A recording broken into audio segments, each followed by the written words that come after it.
સુરતમાં મદ્રેસામાં ભણાવનાર મૌલવીએ 11 વર્ષના બાળકને સોટીથી માર માર્યો હતો।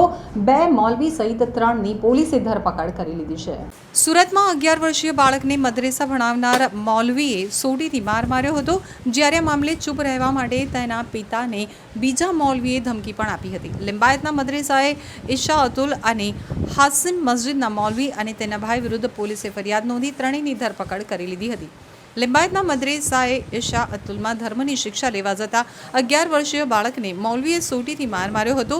મૌલવી વિરુદ્ધ લિંબાયત પોલીસ મથકે ફરિયાદ નહીં કરવા માટે વોટ્સએપ ઉપર અન્ય મદ્રેસાના મૌલવી દ્વારા બાળકના પિતાને વોઇસ નોટ મેસેજ તેમજ રૂબરૂમાં મારી નાખવાની ધમકી આપી હતી।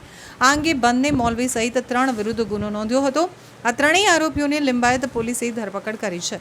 લિંબાયત વિસ્તારમાં રહેતા 11 વર્ષીય બાળક ઉધના યાર્ડમાં આવેલી મદ્રેસાએ ઈશા અતુલ ઇસ્લામ મસ્જિદે રહેમાનીમાં 6 મહિનાથી ધર્મનું શિક્ષણ મેળવે છે।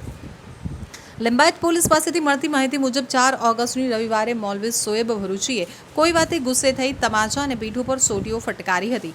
ઘરે આક્રંદ કરતા આવેલા પુત્રને લઈને મદ્રેસાના ટ્રસ્ટીઓને મળ્યા હતા અને મૌલવીની ફરિયાદ કરી હતી।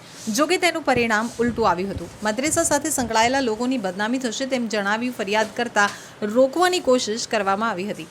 તો આ બાળકના પિતા ફરિયાદ કરવા મક્કમ હતા અને લિંબાયતમાં જ આવેલી હાશમી મસ્જિદના મૌલાના અબ્દુલ વાહિદ 6 ઓગસ્ટે ઘરે આવ્યા હતા અને ફરિયાદ નહીં કરવા માટે ધમકાવ્યા હતા। 7 ઓગસ્ટના રોજ વોટ્સએપ ઉપર વોઇસ નોટ મૂકી ફરી ધમકી આપવામાં આવી હતી। 2 દિવસ બાદ 9 ઓગસ્ટે રાત્રે 10 વાગે અબ્દુલ વાહિદનો ભાઈ સાજિદ રૂબરૂમાં આવી મળ્યો હતો, જ્યાં આવી મારી નાખવાની ધમકી ઉચ્ચારી જતા યુવક લિંબાયત પોલીસ મથકના શરણે પહોંચ્યો હતો। તે પહેલા પોલીસ કમિશનરને પણ રજૂઆત કરી ચૂક્યો હતો।